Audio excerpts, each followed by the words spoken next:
welcome to the UK Green Building Council big tent on the village green. We have got a really inspiring and thought-provoking 3 days of seminars and sessions.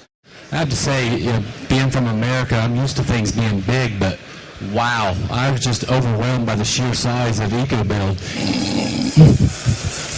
So hopefully this will be an entertaining, if I can never catch my breath, an informative session. But just for a second, Ecobuild for me stands out as an exemplar company and an organization that's certainly leading the way, and they're showing that with their different schemes, their new build and their refurbishment scheme, and they're showing that not only is this agenda possible, but they're also demonstrating that it's not as expensive as a lot of the perceptions are out there. And for me, and the UK-GBC, what we see that Ecobuild's doing is they're actually proving that this agenda is easy, it's affordable, and it's attractive. So yes, we can make refurbishing the existing stock in our 26 million buildings sexy, and something that we're all happy to live in. This session is about how society deals with waste, and it takes a slightly light-hearted look at whether we've got anything to learn from the Wombles. So, who can actually name me any of the Wombles? Susan, Uncle Bulgaria. Here you go. Have a prize. I didn't risk assess that situation there, so I do apologise for that already. So one of the things we first addressed was about our manufacturing waste, and so this is the first thing a company should start looking at. You can see sometimes that there is no pull from consumers, there is no pull from the push from the capital. What you do is you come up with a clever technology in the middle, and then you influence both your customers and you influence regulation. So I think there's a lot of innovation going on, especially in the building industry. If you look around the technologies that are here in Ecobuild, then once you have the technology and you have done your homework, then you go back to the government and say, well, look at this, what this technology can do. By tweaking here, in this regulation here and there, we can make a huge difference.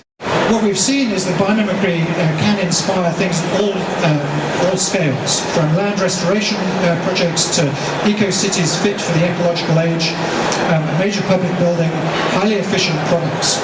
And I think in many ways biomimicry is the logical conclusion to an evolving mindset that has gone from thinking that we can conquer nature to then trying to preserve bits of nature to now arriving at a kind of reconciliation with nature in which we keep many of the valuable things that we've developed, but we use biomimicry to reconsider some of the things that have proved to be poorly adapted to the long term. Nature recycles everything. In a modern company, in a modern business, you need to develop recycling principles. And for the architects and designers amongst you in the audience today, I would ask you to take this principle away. So the overall impact of entropy on the product through our production processes, we've almost zero waste in production, we've almost zero waste in installation, and we've almost no off quality on the product. And that was all from looking at how nature designs a floor.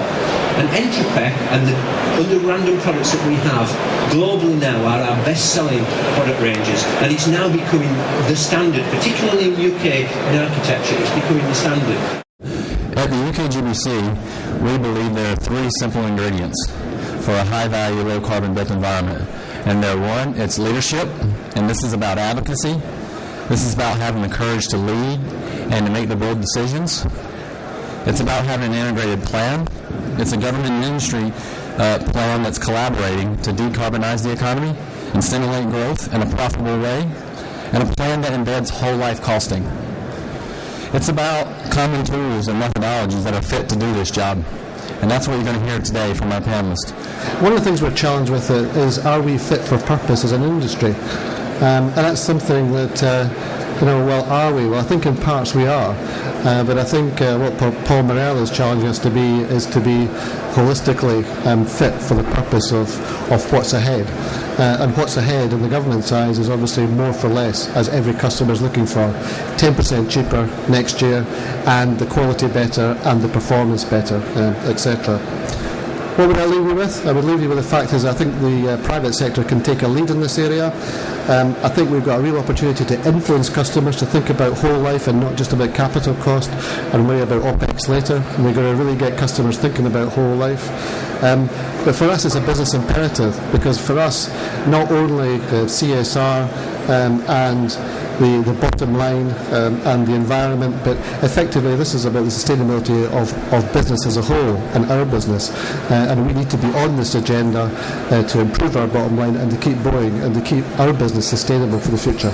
Ben, who's in charge of sound today, he told me that it has to stay kind of here, the microphone.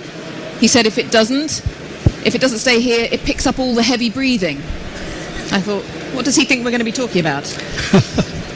We are going to be talking about, can industry and society ever end in a win-win? That's the general topic of discussion. By working together, by pooling our resources, by having an intelligent interface between the state, the private sector and the voluntary sector, we can actually start to solve some of these solutions. We don't have to build cheap, nasty housing. We just simply don't need to do that. We can build high-quality dwellings that people really want to live in and feel part of a community. And the one point I want to get over is people. Don't think that this is about just money and about policy. It's about actually making the country understand what it needs to do itself for the place it lives in. That's where the win-win is, that people care about the environment, they care about sustainability, and they care about the people who work with them and the people they work for. And they do that all within an ethical framework. And I think that is one of the really big challenges. I hope you're both right. Gentlemen, thank you very much indeed. Thank you for coming. Bill Bolsover, Carlo Lorenzi. Thank you very much. Thank you. The first session this morning is Ecobuilding's Room 101. George, what are you putting into Room 101? What I would like to consign to Room 101 forever and ever is every and all forms of building contract that have capital cost as the primary decision-making tool. David Cameron has said that he wants to lead by example. Well, I would argue that this wind turbine is an example of Ecobuild. He's using it as PR. But he's not hitting the big energy savings on his own house that he could do. This is a fight between the geeks and the geezers. And you have the geezers, we have won the geezers. Oh, the geezers? So the geezers have won over the industry, and they're doing the greenwash and the sexy things, and you don't like sexy things? I like sexy things in a different way. But, because I'm a geek, I like also geekiness, and I think now the geeks, we are fighting the geezers, and it's going to be about science and about LCA and about data. Pedro is right, and the renewable heat incentive in its current format should be consigned to Room 101. Please raise your hand. Ooh. Hands up for if anybody is against this. Oh, well done. Brave. A couple of brave people. Not particularly controversial. Greenwash goes into Room 101. It is a Green Dragon's Den session. I'm pitching heat pumps and particularly their application to heat all of our homes. This is the power of putting frequency into water, because that's how you physically treat the water using electronics.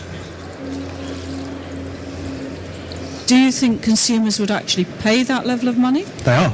We've done 400 of these across the UK. 400? Yep, and even one for Sir Paul King sitting over here. Right, the winner was the straw bales. And Barbara, well done. Congratulations. There you go.